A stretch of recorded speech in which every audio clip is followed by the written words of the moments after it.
Setelah mendapat perintah dari Allah Subhanahu wa Ta'ala, Nabi Muhammad SAW kemudian berhijrah ke Yastrib, Madinah. Di sana, beliau disambut dengan hangat oleh penduduk kota tersebut dan diangkat sebagai pemimpin mereka. Berbeda dengan periode Mekah, Islam menjadi kekuatan politik pada periode Madinah. Ajaran Islam yang berkenaan dengan kehidupan masyarakat banyak turun di kota ini.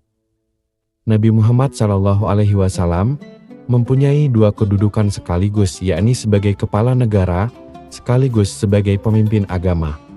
Dengan kata lain, dalam diri Nabi Muhammad SAW terkumpul dua kekuasaan sekaligus, kekuasaan spiritual dan kekuasaan duniawi. Dan kedudukannya sebagai Rasul secara otomatis menjadikan beliau sebagai seorang kepala negara. Rasulullah SAW pada periode Mekah segera membuang sebagian besar tradisi dan nilai-nilai yang bertentangan dengan ajaran Islam dari seluruh aspek kehidupan masyarakat Muslim. Kondisi negara baru yang dibentuk tidak diwarisi sumber keuangan sedikit pun, sehingga sulit dimobilisasi dalam waktu dekat. Karenanya, Rasulullah SAW segera meletakkan dasar-dasar kehidupan bermasyarakat.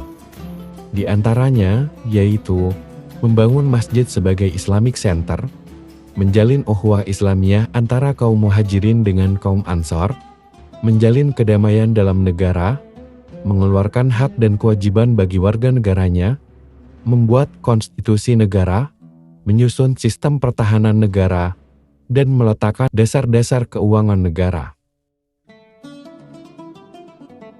Dan setelah menyelesaikan masalah politik dan konstitusional, Rasulullah SAW kemudian mengubah sistem ekonomi dan keuangan negara sesuai dengan ketentuan Al-Quran. Prinsip-prinsip kebijakan ekonomi yang dijelaskan oleh Al-Quran adalah sebagai berikut. Allah Subhanahu wa Ta'ala adalah penguasa tertinggi sekaligus pemilik absolut seluruh alam semesta.